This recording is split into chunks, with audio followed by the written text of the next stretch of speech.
Very busy. I think it's at the picture. I remember I was there. Down, back and forward.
Thank you all for coming. Sorry, I didn't turn my back to. So thanks all for coming. It's so nice to see so many old friends and new ones as well. And it's also really wonderful to have. Shall I bring this? To have with us today two very illustrious guests. I promised Deborah Amos not to read her bio, but you all know who she is, and so she's Middle East. She covers the Middle East for NPR, and she's been on all the programs, like Morning Edition, All Things Considered, the Weekend Edition, and she's won many awards. Some of them I can't even pronounce. And she was on TV, and when I first met her and she interviewed me in London, and she told me that her audience is something like 30 million, I kind of lost my voice and didn't know what to say. I sort of became self-conscious, and it was a bit overwhelming. And so Hanny Megally is an old friend also from London, and he's a senior fellow at New York University's Center for International Cooperation. His history is mainly with human rights institutions. He was with, wait a minute. Oh, you were with ICTJ too? Yeah. Oh, okay. So yes, I mean, we met at Amnesty, Human Rights Watch, and the ICTJ, the National Center for Transitional Justice. And he was also with the UN Office for Human Rights in Geneva, and he is now with the Commission for Syria, which is based in Geneva, the Commission for Syria, which is headed by Karim Bizet and Paul Pinheiro. Yeah, the reason we're here today is to have a conversation about international justice and about the universal jurisdiction aspect of it, which is happening in Germany now, and Deb has been in Germany over the summer to cover that. So we'll start by first getting to know what's happening and what are the different dimensions. I'm still lost with how many organizations are dealing with international justice. So by the end of this we will know better, and then we will have a discussion about it. Thank you. Yeah. I'll start. So I can tell you that all organizations say that they are taking a part, and I got interested in the Syrian war crime story a year ago when I first saw that the Germans and the French had both had cases and had actually issued arrest warrants for top officials. The German one was leaked. There's one, Jamal al-Hassan, but the indictment lists 27. And they leaked one to show that they were serious, and we don't know who of the other 27, including Bashar al-Assad, have arrest warrants, and neither do they, which is what the point is. The French were more open about it because their universal jurisdiction process is a little different than the Germans. You have to have standing, you have to be a citizen. In Germany, you do not. And so in their case, they have issued a arrest warrant against Ali Mamlouk and Jamal al-Hassan and a third one, and unfortunately I can't remember his name. So the point of my reporting was to just see how the system works and who's doing it and what they expect to get out of it. There has been an arrest, two in fact, in Germany, one in France, and the trial is expected sometime in the spring. It's one thing to do trials in absentia, which is what the first ones were in France and in Germany. It's another thing to actually arrest someone and bring Syrians into a courtroom where they actually face someone who they say not personally tortured them, but was in charge of a unit that was torturing. And the people who do the most collection of documents is CIJA. They are based somewhere in Europe. They don't advertise where they are.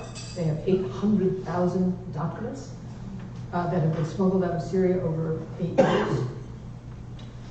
They are the ones who put the dossiers together.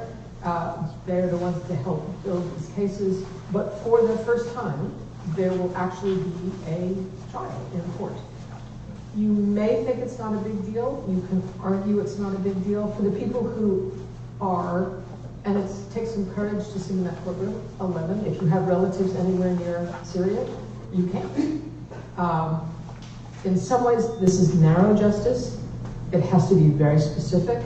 If you find someone in Europe that was part of the machinery, now you have to build a very narrow case. He worked from 2011 to 2012. So only the people who are in Europe, who survived, who don't have relatives in Syria or Lebanon or Turkey or Jordan, those are the only people willing to testify, only they will be the ones in that court. So that's how difficult and complicated it is to do this.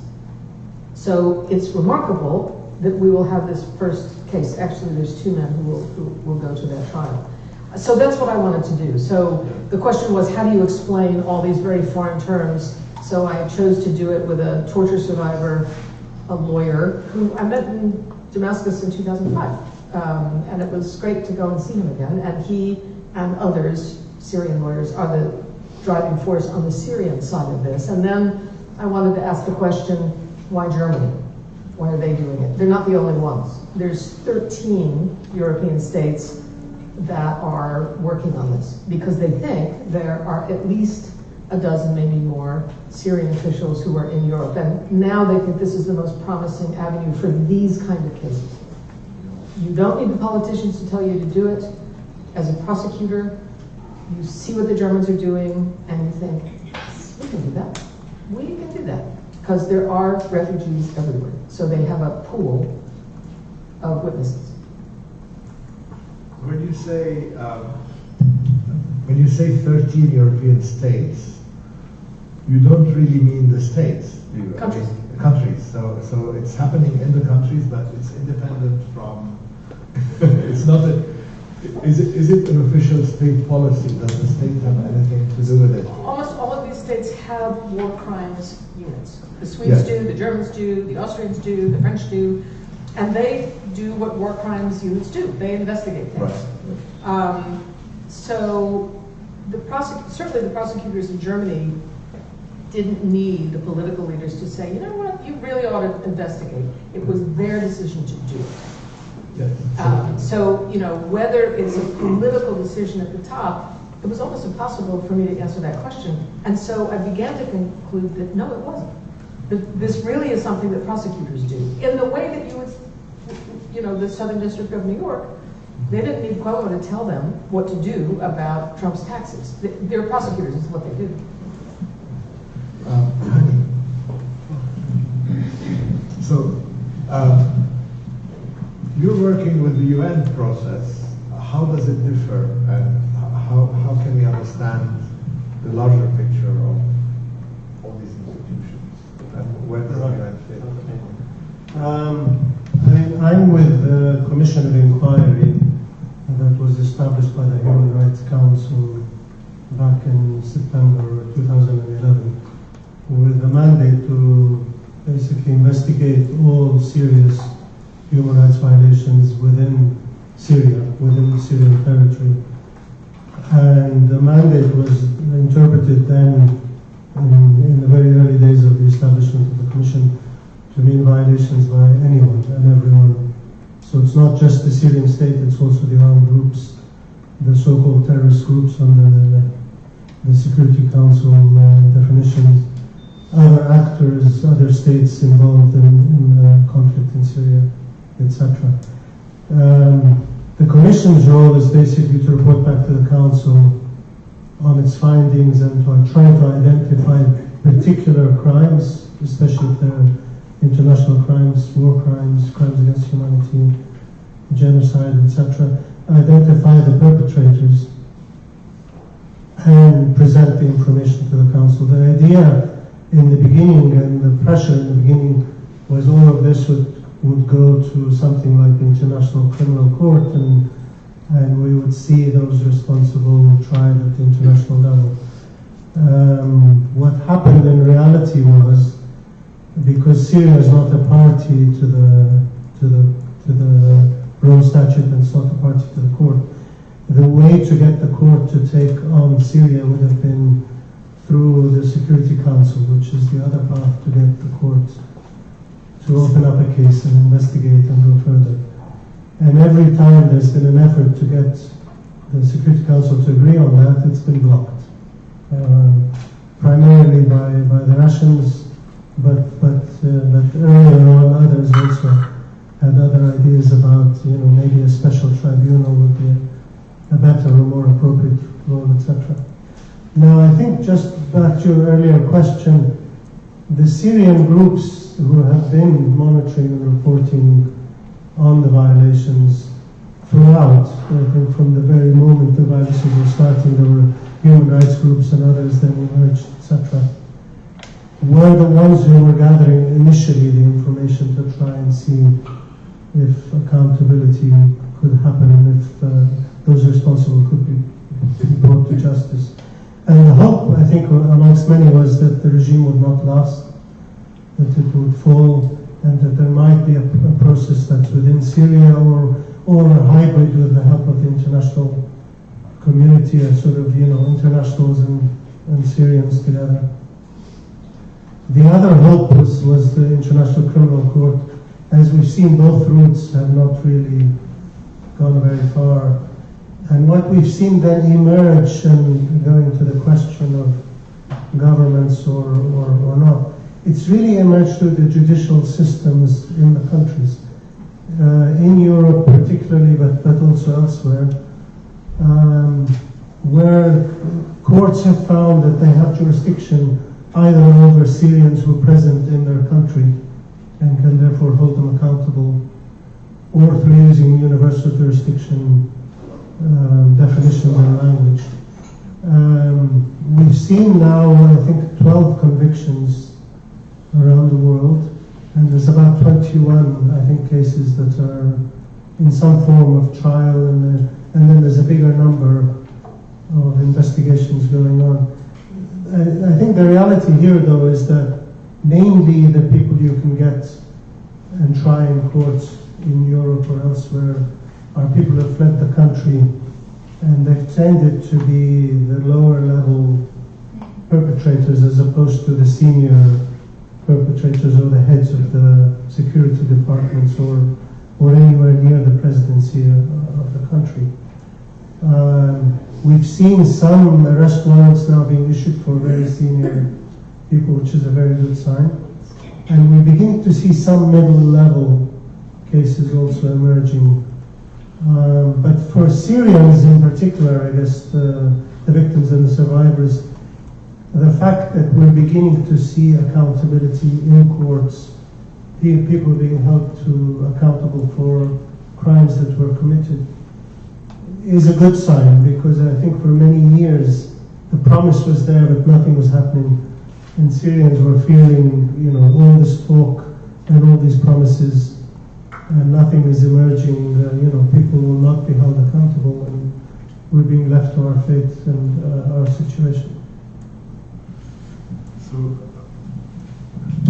who has the Caesar file?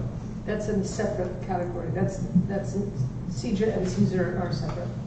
Yeah, the Caesar. So where are they? I mean, which institution is? We don't. There's a group. There's the Caesar group. Yeah. And Where do they fall in the whole spectrum? well, they are part of. So the trial in Germany is going to be about branch 251 because That's the Air Force. no, it's not. It's not. It's a domestic. It's domestic intelligence Damascus. And Anwar Raslan was a former colonel. The story is very complicated. He defects in 2012. He joins the political opposition in Geneva. And there are people who say, well, he made me coffee when I got to 251. They do. And there are groups of activists who are unhappy that he is being tried because it's not black and white. And I came to kind of understand it as he's an imperfect vessel. And that's what the problem is. They don't deny that he did what he did, that he was in charge of a vicious institution. But they would rather Bashar on the stand, and that's not going to happen. But the Caesar pictures come into play. 215, there's many more pictures from 215, which is another branch of security. But 251 is enough, so that the Caesar pictures will play a role in the trial. So, and the what the commission, what the Syria Commission, the UN Syria Commission is doing, does it feed into this process as well, into the universal? It does feed into it. I mean, the commission is only a commission. We're not supposed to take cases to trial as a commission of inquiry. We're supposed to gather the information and present the findings back to the council, which is the member states of the United Nations.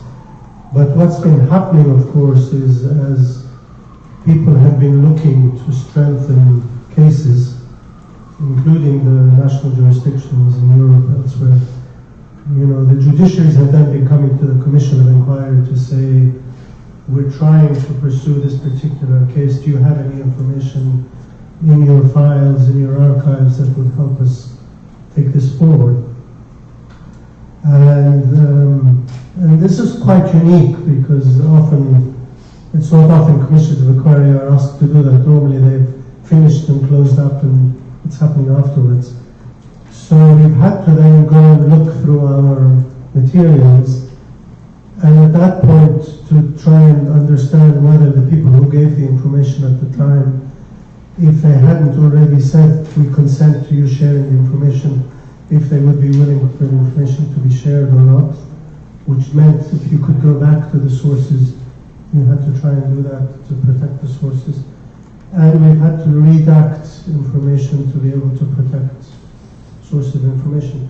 But with all of that, we've obviously tried to move forward with jurisdictions. The principles are an independent judiciary, a fair trial that respects human rights, and justice for the victims. And if we can try to achieve that, then we try to make our material available to the jurisdictions. Can I say one thing about small time? Yeah. It is true that Raslan is a former colonel. But what I learned by talking to the CJA, war crimes investigators is all war crimes, all crimes against humanity are linkage cases. You know this better than I do. I just learned it. And a linkage case means that in every case, whether it's a colonel or a lieutenant or the coffee guy, you make the linkage all the way to the top. And I covered the Marie Colvin case in Washington, and that's what they did, all the way to the top, because they could. And the other thing that was important about the Marie Colvin case is it's the first court that took the CIJA documents in an official manner. And because it was Washington, it meant that Europe said, great, okay, that's done. Because there's some questions about how CIJA collects and how it's done, and they do it when the rebels take over a town and they go into the building. So is that, can you use that? Is that evidence? Is that okay?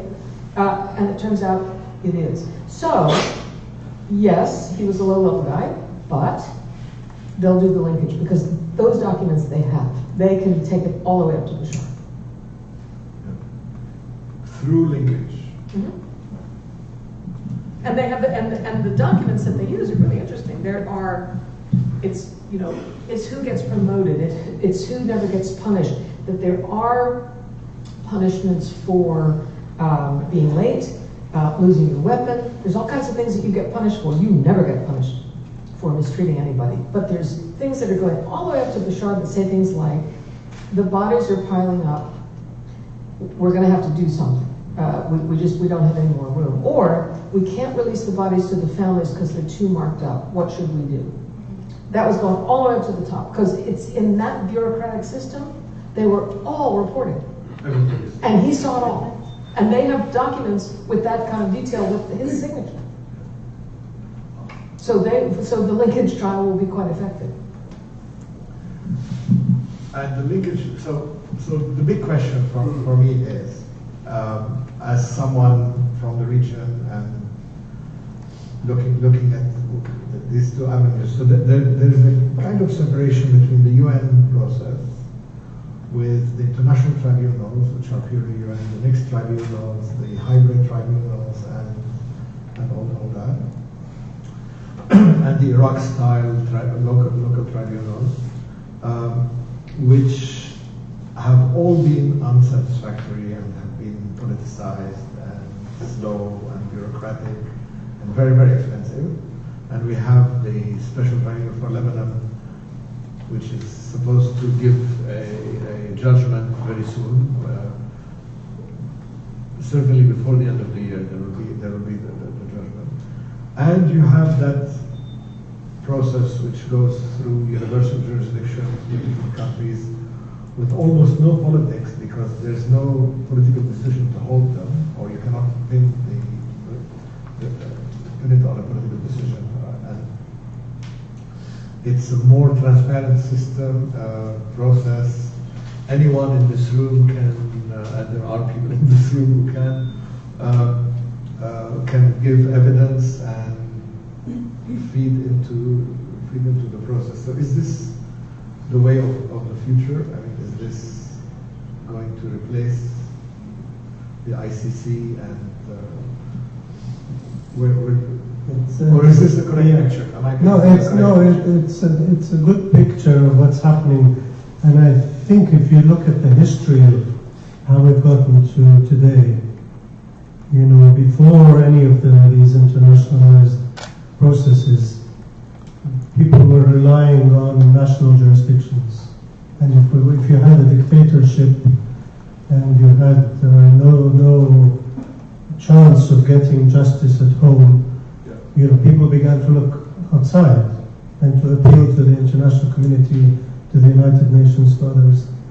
And gradually the discussions about the need for the outside world to be able to play a role, even though the national sovereignty tended to rule and the states would say this is our territory, stay out, began to be chipped away at, and within some of the major international human rights treaties, like the Torture Convention, for example, you'll find language that was brought in which opened the door for trials to happen abroad of torturers, for example. And this is where the universal jurisdiction concepts began to emerge.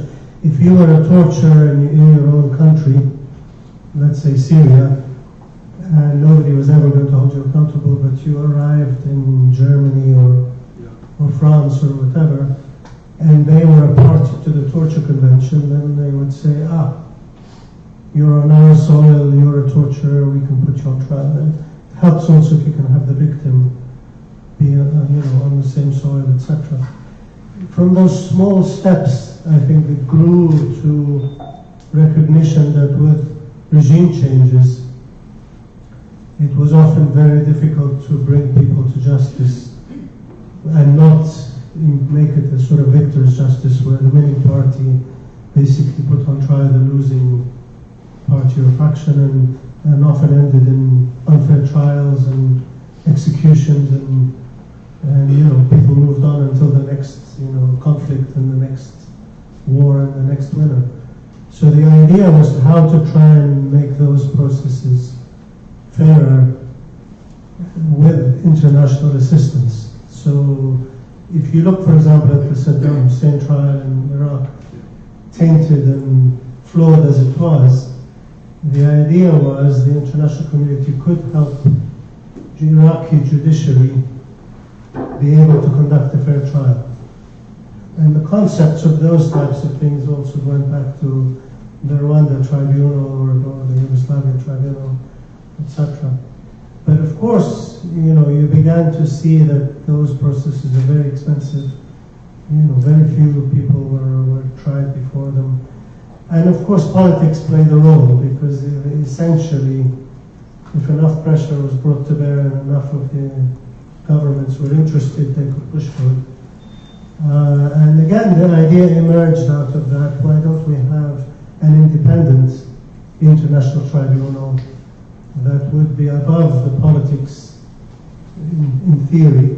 And so the International Criminal Court was established through the Rome Statute with member states signing and becoming a party to it, and with its own independence. The route through the Security Council was really to unblock an area where countries that are perpetrators of violations but are not party to the Rome Statute could still be brought before the court. And again, we've seen as it's developed and experience has grown, etc., the court has been more active in certain parts of the world and less active in others. And again, people then look at say, well, there's some politics behind that. Can we have something that's a bit more independent, etc. And gradually, I think the universal jurisdiction and the national jurisdictions have now come to the fore, and we're seeing more of that, coming into play. We haven't, I don't think you could say that's meant an end to national processes or to hybrid tribunals. I think there's a recognition of the strengths and weaknesses of those processes, and I think after a while we'll also begin to see patterns emerge with these jurisdictions. I think in the end it's good to have the arsenal to be able to say this route is not going to work for these reasons. Maybe we can try that route, or maybe the ICC will still be, the best route to go. Ultimately, though, I think most people would agree, if you can have justice at home, close to the victims and the survivors, but ensure that it's fair and in compliance with international norms, then that's the best place to do it. And some of the tribunals were trying to stand, like, with Lebanon, they established themselves on the ground for that reason. The Lebanon tribunal could have been, somewhere else. But as we know, that's not always possible when you have to wait for a regime change for justice to come about. And so people try to move forward while the regime remains in place, as we've seen in Syria. Gentlemen, thank you. The Americans do war crimes trials, but they do them as visa violations. Once you start noticing... because you signed the... You lied. Yeah. Because we do not have universal jurisdiction, and whoever this person is would have no standing.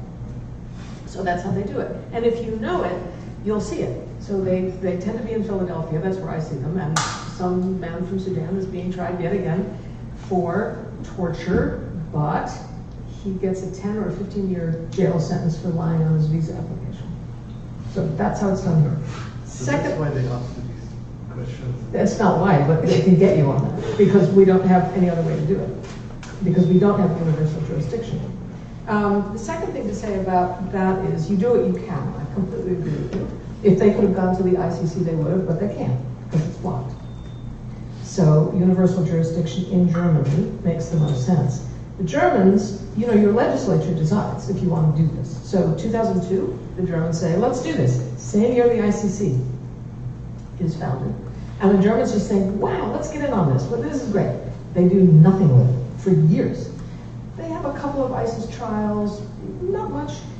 But when 800,000 Syrians show up on your doorstep, and you and the lefty lawyers who push this thing, you prosecutors, can agree of who the bad guys are and who the good guys are, then you make your case. This is the right time and the right place. And what's interesting in my view about the Syrian prosecutions is it's happening at the same time that the conflict's not over. I mean, it's very rare that we've, you know, Milosevic just took 13 years. Pinochet, I mean, you think about all the people who finally go to trial somewhere, and it's years, and almost always the conflict is over. So that makes it more, I don't even know what that word is. I want to say pointed, effective, all of those things. As Syrians know that it's not over yet, they're finally seeing somebody come to trial, so that's important. And the third thing, I think most Syrians, the ones who are working on this, are very clear-eyed in Germany. And they know, A, it doesn't bring back the dead. B, you don't get any closer to the Bashar. But C, what you might get, if you have arrest warrants for the top leadership in Syria, is you can make a case to the Americans and the Germans and the Brits and the French. These guys can't be in the transition government. And it's a very good argument to make. They're under international arrest. They can't possibly be under trial. You can make that argument. That's what they want. But also, from what I understand, the impact of it is that people who are guilty in Syria will never know if there's a case against them until they're arrested. The 27. But we know who. Or others. Well, right now, there's only two. There's only 3 that are arrested, and there are arrest warrants from France and Germany. And in the German case, 27 were indicted. 1 name was leaked. We don't know how many other arrest warrants are out. Nor do they know. Nor do they know. And the only other case is the one in France, and there are 3, and they do know. So any Syrian official who is named in that indictment in Germany. No, even without being named, any Syrian official who knows that he has taken part in something like that will never be sure that he will not be arrested if he gets to one of the European countries. Not really. No, because there's only 27. But they don't know if they're in. But they don't know. Yeah, that's right. Well, if you're a colonel, you pretty much know it's not you. But because we could all name who that would mean. No, keep this because I want to ask you why Germany? Because why is Germany being so prominent? Because we've seen Belgium before with the Sharon case.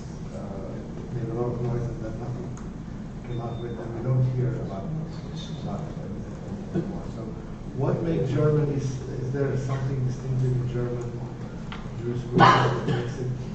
Well, yes, they have. Or is it because of the presence of so many Syrians? All of those things. So they have the cleanest universal jurisdiction. You can try anyone for war crimes from anywhere. No standing at all. But that's an unwieldy responsibility. That's why it starts in 2002 and they don't do anything with it. 800,000 Syrians are on your doorstep.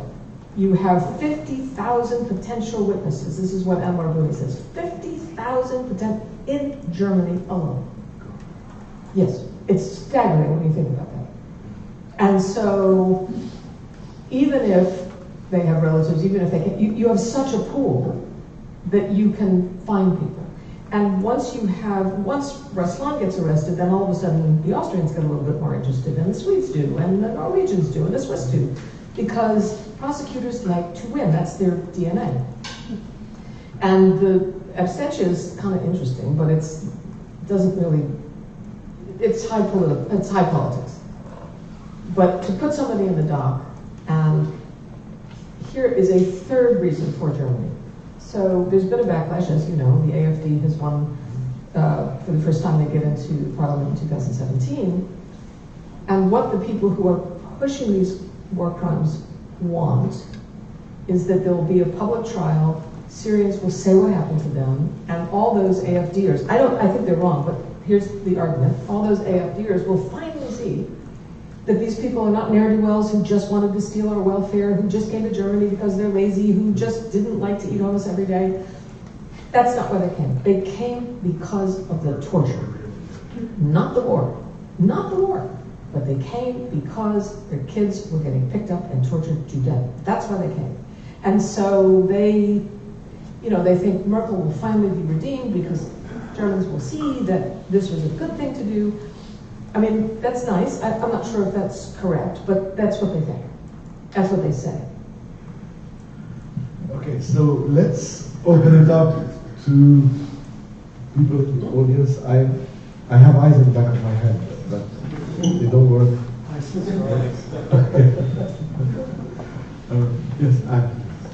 So I'm sorry for sneaking in a question already. I just couldn't help myself. If you don't introduce yourself, I'll say who you are. I'm Anne Bernard. I'm a longtime colleague of Deb's. I worked for the New York Times, and I was the Beirut bureau chief for many years and worked on some of these issues as well. I wrote a great piece about this. And the report in the New York Times. Fabulous piece about this. About the torture system itself, about the prison system. And I have also gone and done some reporting that I haven't written about yet about this same stuff, and I have some questions related to that because you guys may know stuff that I didn't quite figure out. So first of all, just I think it's interesting to hear that national courts are coming to you at the COI to ask for materials.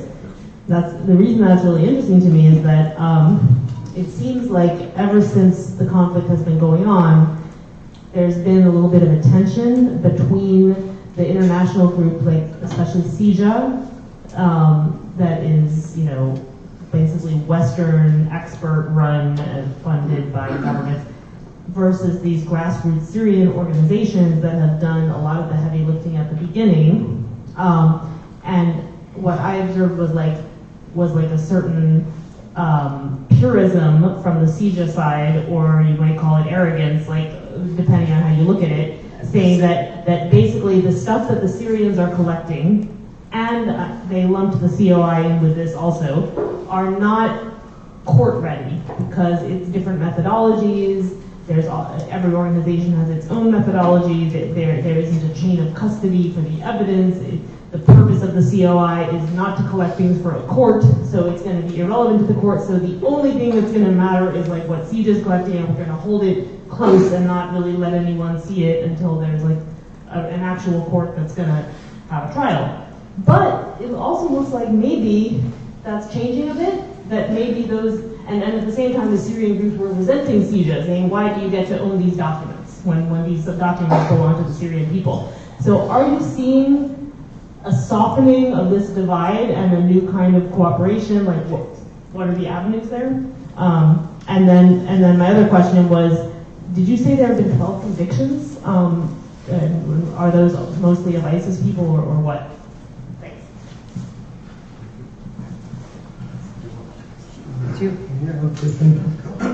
Okay. I mean, I can't really talk to the tensions and that were going on amongst the various groups collecting information, but very clearly, I think that the picture that's emerging is because of the level of the crimes that have been committed in Syria, and not just by the Syrian state, but also by other actors, including the armed groups and the terrorist groups and other outside actors involved in Syria, that we really have to pull together all the information that's being gathered by everyone who's monitoring violations going on in Syria. And it's true the Commission of Inquiry is not set up to prepare the materials for trials, but it has the materials and the interviews and the ability for whoever wants to do that to go back to the sources, etc. the General Assembly, towards the end of 2017, established a mechanism, the IIIM, which basically was tasked with the role of trying to put together the various materials that have been collected by everyone, including CJA, including the Commission of Inquiry, including the CSA files, and the files by the NGOs, etc., and to try and make sense of which ones present the strongest evidence to be able to go forward to trials, and what's missing and what needs to be done. And so they're essentially tasked with the role of trying to sift through and come up with the strongest cases to prepare for possible trials or accountability in the future, whether it's national or international or wherever it may be.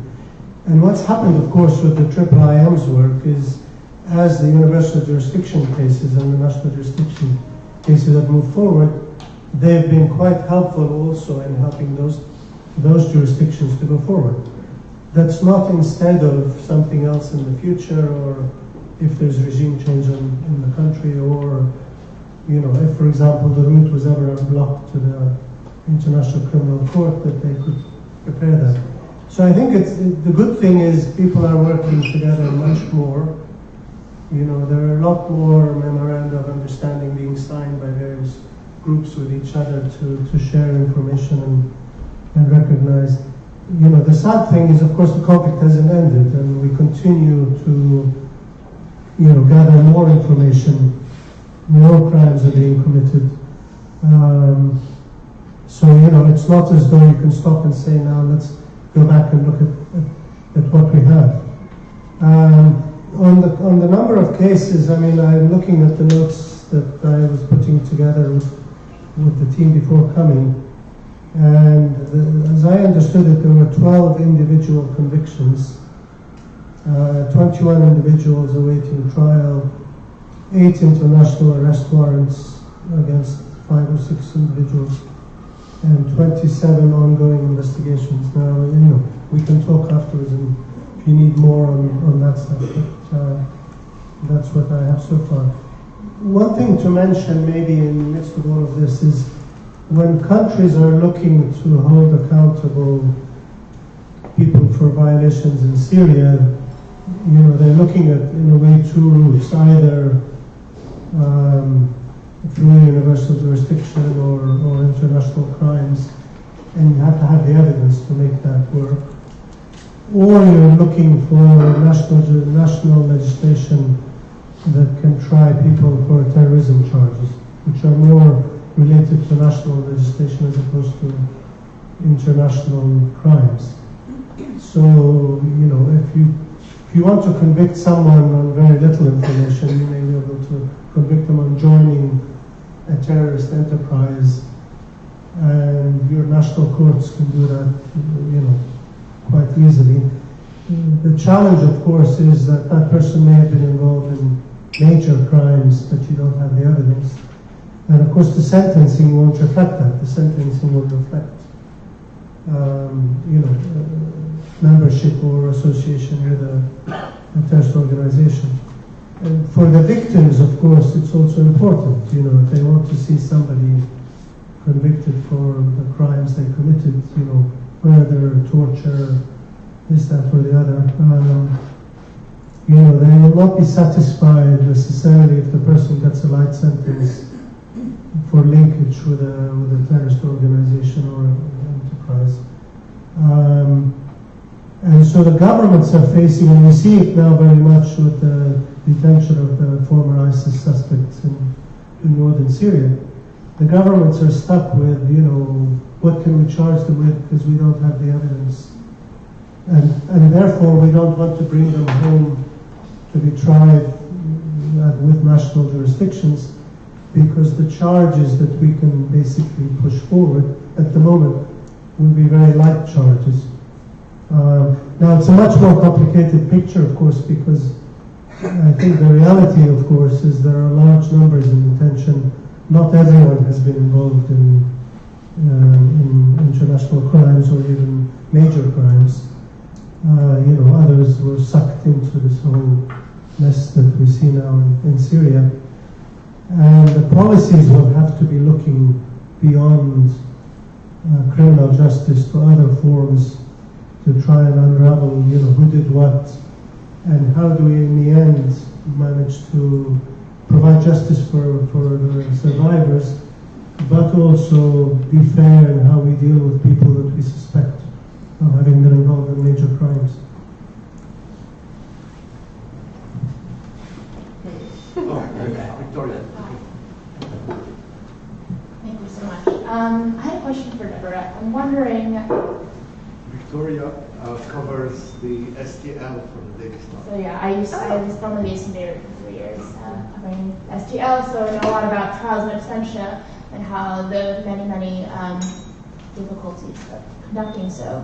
And I'm wondering, because you said obviously they have had all these conditions against lower level officials, but the hope is, you build this case against higher officials. But what is the draw for a prosecutor to try a higher level official when it's going to be in absentia and when maybe justice is mostly symbolic? So the French did it because they had a French national. And that's how their universal jurisdiction works.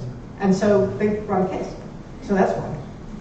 Germany is a little bit different. So 2011, the German federal prosecutor begins to do something called a structural investigation, meaning they don't really know where it's going, but they decide that what they see in Syria looks pretty terrible, and so they just begin collecting stuff. And they do it with,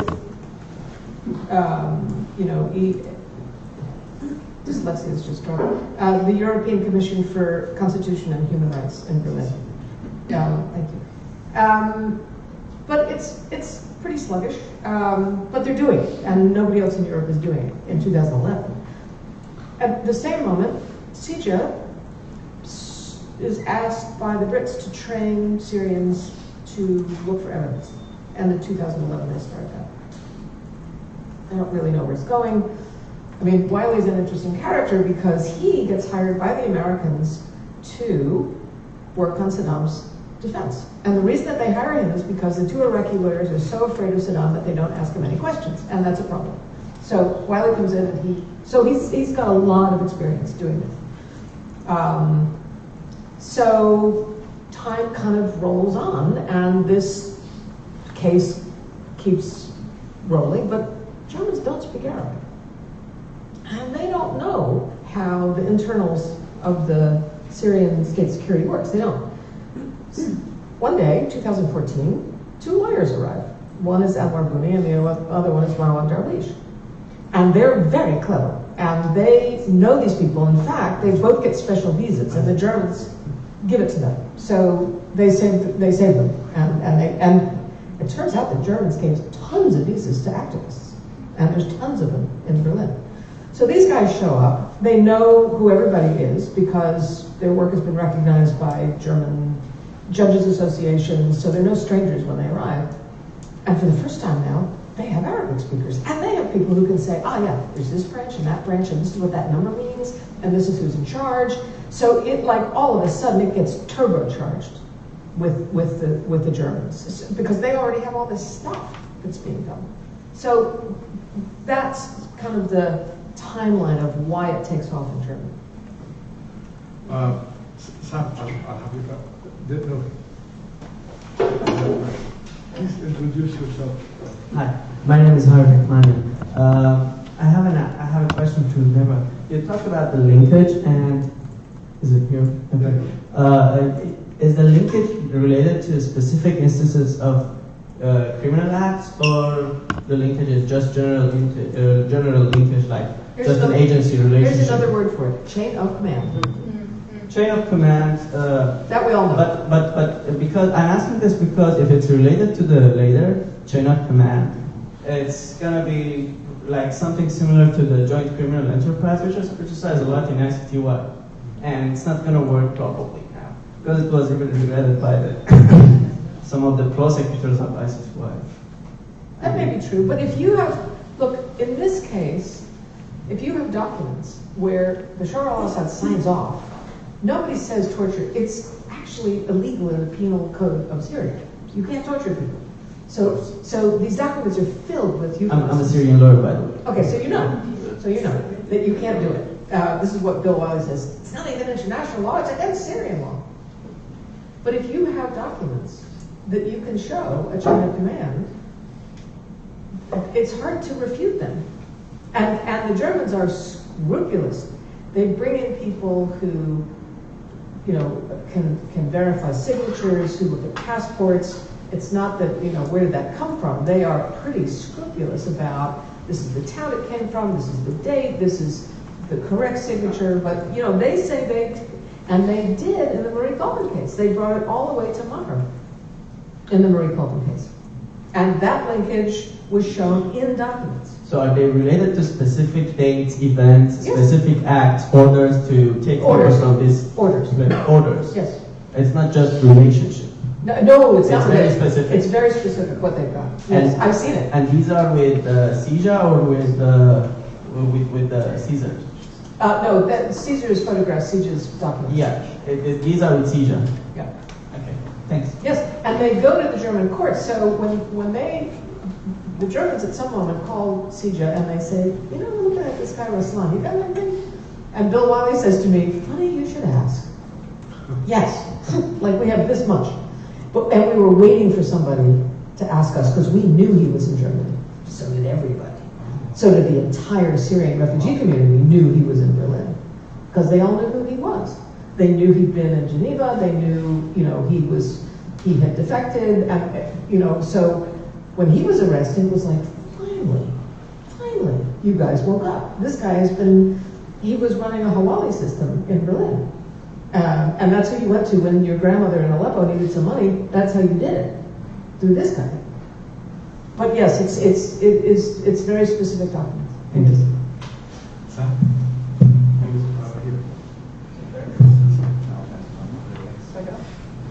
Thank you.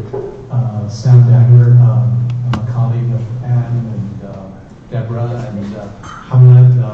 We covered Iraq, Syria, and the Arab Spring, and everything that's been happening in the Middle East for the past 20 years almost.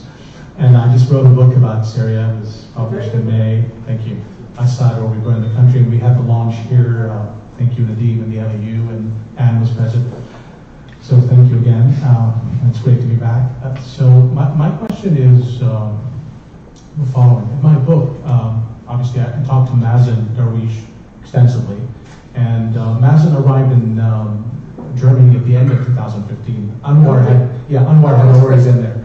So in my book, towards the end, I recount a conversation that Mazen had with the former Syria envoy, Stefan de Mistura.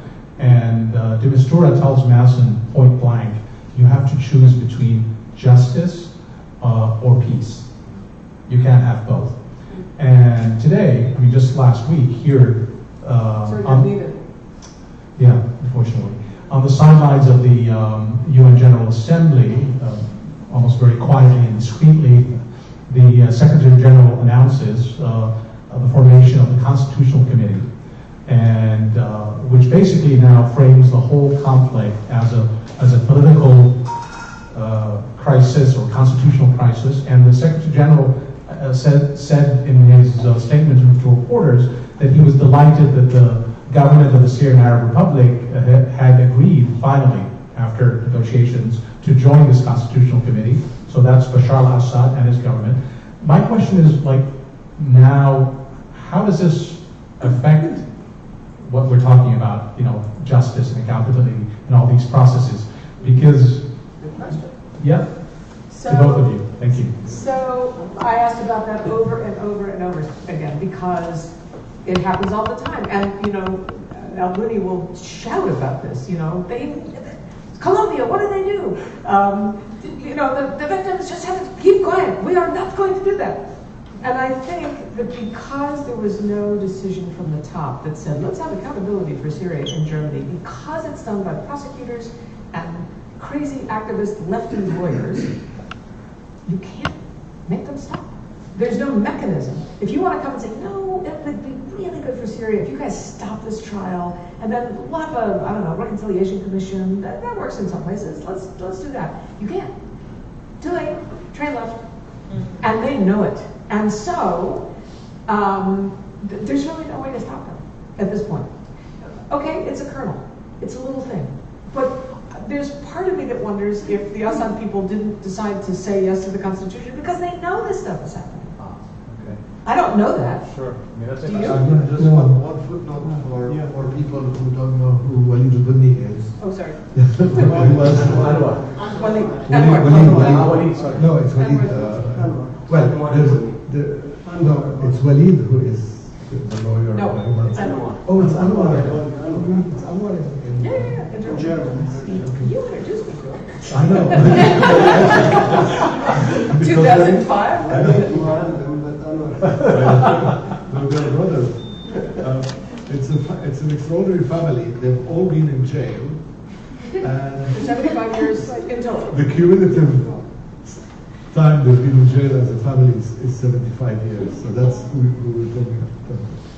Thank you. I just wanted to add a note, on the question of peace and justice. And I was saying this a little bit earlier, before the talk started. Justice has to be viewed in a wider sense in Syria, as it was in many other parts of the world. We look to Latin America and Asia and Africa and justice processes in those countries and what people now term transitional justice. It's a mistake to think justice is only putting people on trial and bringing them to court. That has to be part of it, but justice for the victims and the survivors, and I'm not saying it's your mistake, I'm saying it's a mistake I think many people are making. For victims, if you ask the victims what they want, what's their priority, all over the world you will find that they very often will prioritize other things first to putting people on trial. I want to find my missing relatives, or I want to know what happened to them, and if where they're buried, if they were killed and had reburials, or I want to get my relatives released from detention, or I want compensation for my destroyed property, to be able to live again, and or I want to be able to return and not be prevented from returning, and all sorts of things, reforms of institutions and laws, etc. Now, when you look at which countries after transition, transition meaning either a conflict comes to an end or a dictatorship, ends, even if there wasn't a conflict, etc. It's often very difficult to have criminal justice at that moment, because most of the information is still not being gathered, and often it's at the time when people are, in the victory, and they're likely to rush to, as we saw with the trial of Saddam Hussein, they're likely to rush to guilt and conviction and execution even before the full truth has come out. And so for Syrians, I think the question is, will it actually help to be insisting on criminal justice as the first step before everything else? We can have criminal justice in universal jurisdictions. It's really not Syrians. Right, but we ought to give the victims and the survivors a chance for their voices to be heard, as well as others, from the outside who see what's going on and of course are demanding accountability. And I think for the victims inside the country, we ought to be doing more to maybe start looking at how we can achieve justice for them in the wider sense, including, of course, criminal justice, but not just focusing on criminal justice as the only meaning of justice. This is your ICTJ hat. Hanny coming with 5 hats. So let's hear from Aziz. My name is Abdulaziz. I'm a Syrian journalist, and I've been covering Syria since the uprising started. So I have 2 questions. The first one, I had this personal story. I was arrested in Syria, tortured, and then the Secret Service guy, I got a call from a friend who was with me in jail, and he told me he's in Vienna, he lives there, and he was like the one who was torturing me. And he said that he reported that to the police in Vienna, and nothing happened to him. He's still out there. And then, like for me, my group, like I started a group in Syria called Rockets Being Slaughtered Silently. So we had a screening of our documentary in the Netherlands, and one of the people who came to the screening was a former Al-Qaeda, like Nusra Front fighter. And because we are like a bit connected and the police was presented there, we were able to report him saying like, he's like Al-Qaeda fighter sitting here watching our documentaries. So they were, kids at home, they went after him, and eventually he got arrested, got released, got arrested. And again, like we've been like after that event, I've started to receive so many emails, messages from people saying, you got that guy arrested, and there is a photo of someone who was torturing me, and he's in Europe. So those are like Syrian refugees all over, like not only in Germany and in France, in the Netherlands, in Belgium, in Sweden, in Norway. And so many of those people, they went there as refugees, like those people who were responsible of the torture and the death of so many Syrians. And so many people, they don't know the process. If you can't talk more about the process, how like a random Syrian refugee who doesn't speak German or English can report someone who lives in Europe, and will Germany be able like to send someone in the Netherlands to try like someone who's involved? And not only about Syria, what if an Iraqi, like the same situation like for Iraqis or like other refugees from Afghanistan, would that be affected? Because so far I've been getting information about so many, like whether like governmental officials, not officials, like Secret Service or like Al-Qaeda or ISIS or out there, and when people they would report, they would say nothing would happen.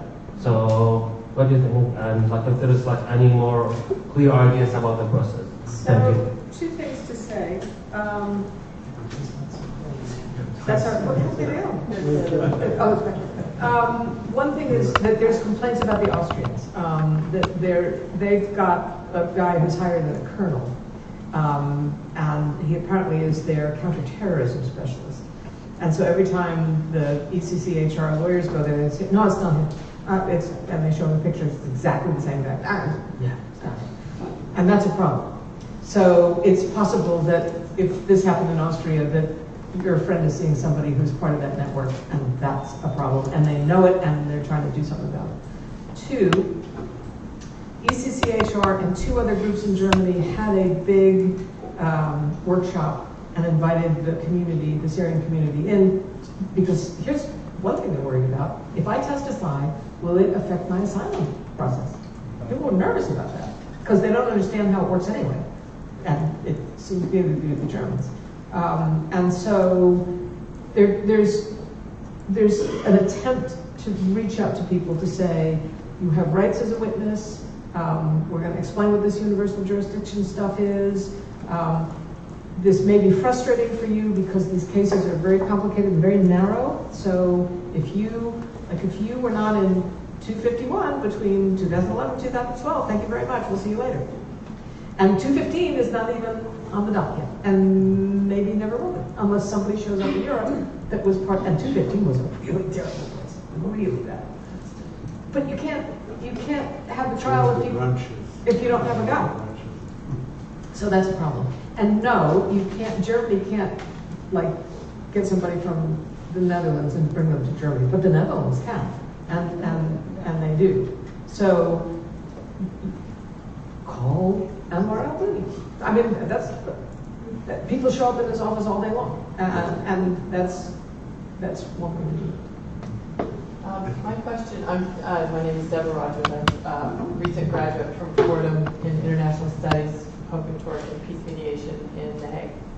I have a question for you as a survivor of torture. I work also with Bellevue Survivor of Torture Program. Yes, to you, in terms of how you might have felt some sense of justice, having survived what you survived, having talked to many people who survived torture, and there's like this place where you I don't know for you, but like, what is this place for you where you get up every day and you say, okay, life is worth living. It's not all this sense of nihilism and complete futility. So that's my question to you, but only because you spoke just now, and it's very interesting to me about your story and the concept of your story.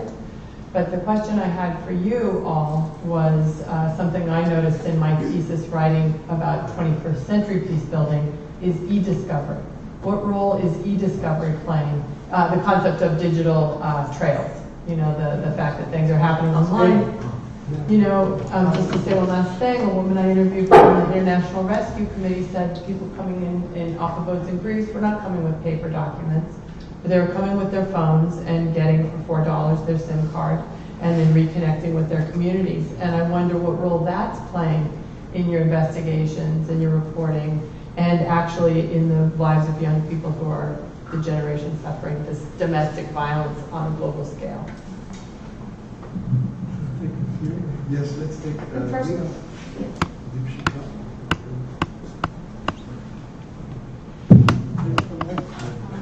Thank you. It's so good to be here. This is very interesting. I had a quick question. My name is Deepshika. I know, Hanny, you mentioned about priorities of victims. And I was wondering, and you also mentioned that it's almost always easier to prosecute for terrorism offenses as opposed to war crimes. If that's an avenue, are countries exploring that as opposed to prosecuting people for war crimes?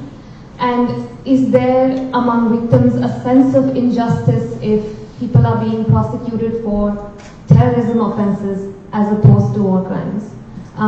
What is the feeling on ground about these issues, and what are countries doing to sort of, where do you draw the line basically? Just that.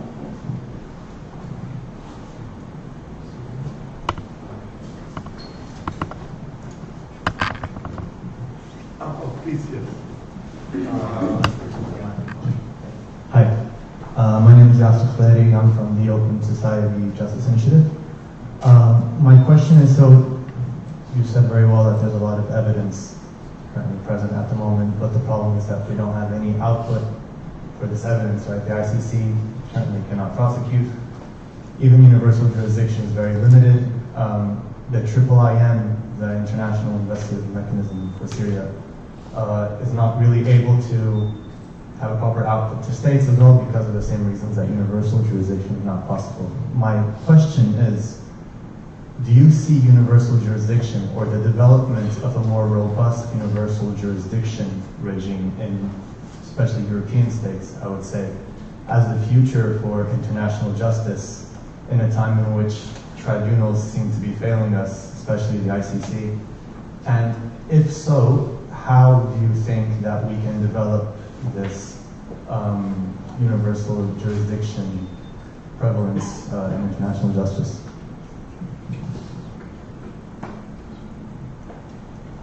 Right.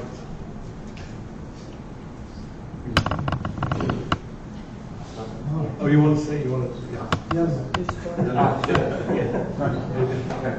So yeah, answering your question. So for me, I got arrested by the Syrian government 3 times. I was tortured by different secret service, the air forces, the political secret service, and the military one. And on the other hand, I was investigated by ISIS 7 times. They tried to recruit me, and there was different attempt to assassinate me in Syria and in Germany. So, and I'm a survivor of all of that. So, for me as a Syrian, I feel that I survived, so I'm still alive. So, which is something for us as Syrians who survived and we're outside right now. It's just something to justify ourselves, to say we're still alive at the same time when we lost family members, friends, or whatever. Like me personally, I lost my brother in the war. I lost so many of my colleagues, they were assassinated, whether in Syria or Turkey. So I feel helpful. And for us, as Syrians, I would say, as I said, there are so many war criminals out there. And I would say the international community is not doing much. So Netherlands has done a couple of good things, sending people back, arresting people, so they're faster. But I hate the Western bureaucracy. If you want to do something, if you're starting today, it might take 10 years. And that person might just flee or leave, or they would be sure nothing would help them, or like nothing would like really affect them. So we always call for actions. Like we were calling for actions in Syria, and right now we're calling for actions outside of Syria. The main excuse has been we can't do things in Syria. There is like the Russian, the Chinese veto, but right now we're like calling for actions in Europe because there are so many people who've been responsible for the death and the torture of millions. Like I would say, like okay, you can do something.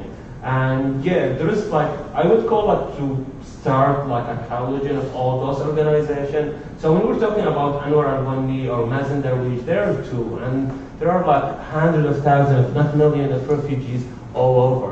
So, and I'm sure like, there are like, I can assure you there's like 500,000 people who have photos of the people who tortured them. So Anwar and Mazen, they're doing like an amazing work, but they can't handle all these emails and requests. So it would be like an international like justice system that would be able like to take all those criminals to trials, like, or having like the Interpol like involved. Like there are like some of them in Malaysia or Indonesia or whatever, in countries where the Interpol like does exist, so they can like get them into one place and send them to trial. And that would be a message for those who still live in Syria, that don't think like, because so many of them, they would feel that they are threatened by the government or whatever, and or they're not making more money, or they made a lot and they want to escape. So many of them would escape to other countries. So it would be like just great to have like a new body or system that would ensure that those people would be in jail. Thank you. We're wrapping up. Now, I'm sorry, there are more questions. There will be more. We're following up on this theme for a while. So there will be other. Okay, quickly, just on universal jurisdiction, is this the time, etc. As I said earlier, I think it's one of the tools. I don't think we should put all our eggs in one basket. We should strengthen it.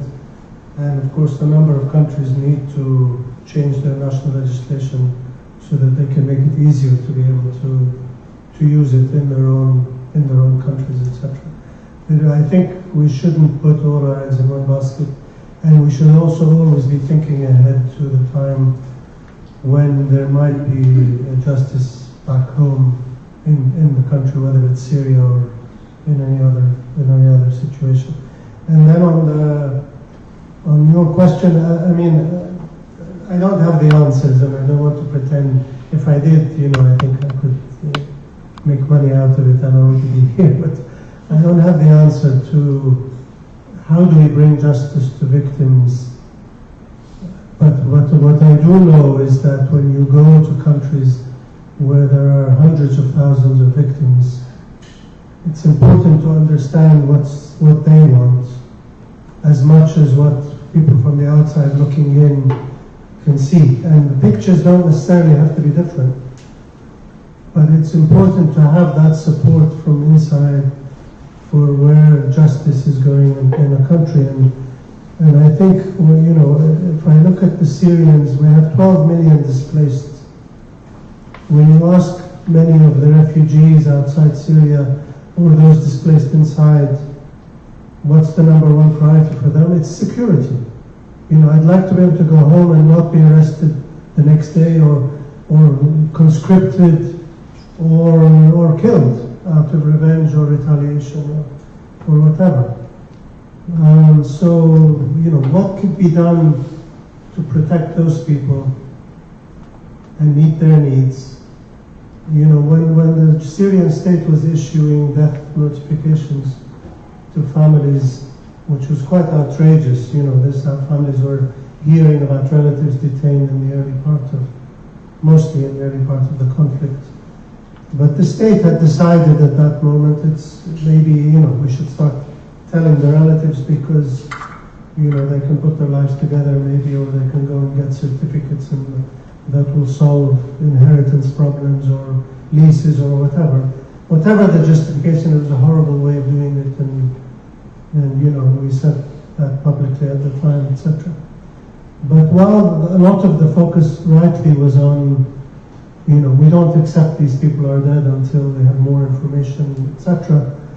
There also ought to be just as much focus on those who are still alive in detention. And if the state is saying those people are dead, okay, what about those you haven't mentioned who should be alive and are in detention? And how about access to those people by, international humanitarian organization, ICRC or whoever?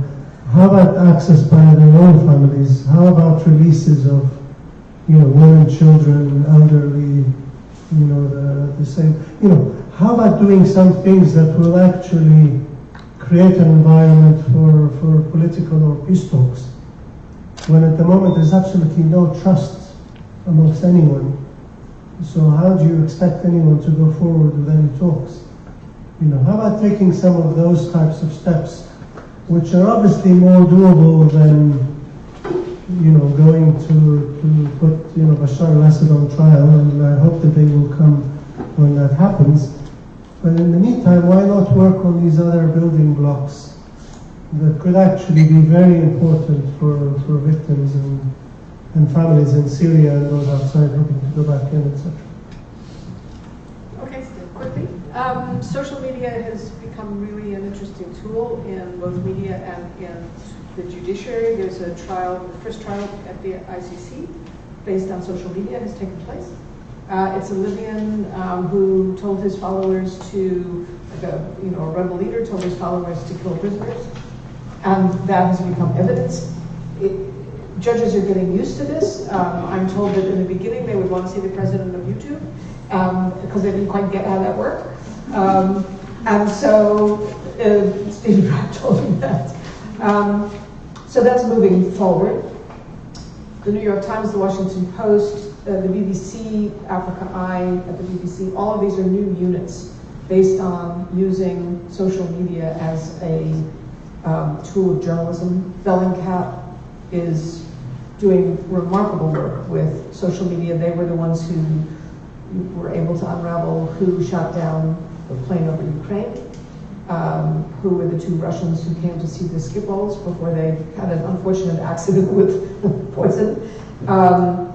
So it's a new avenue, and Open Society had a workshop this summer that I went to at the Hanny School of Governance, where they brought in the Syrian archives guys for an international group of human rights lawyers who all were learning things about pixels.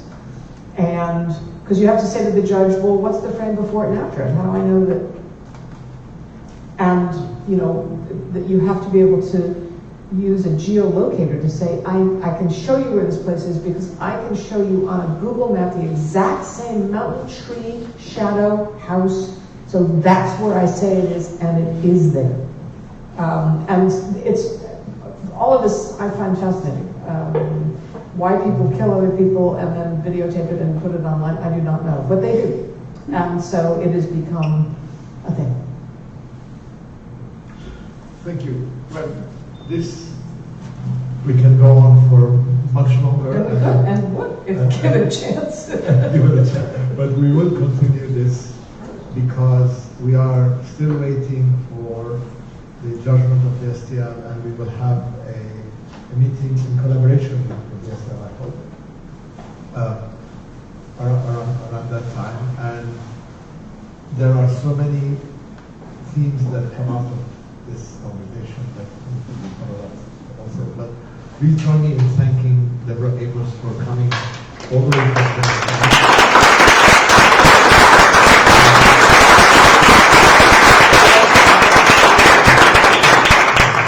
Hanny Megally also from.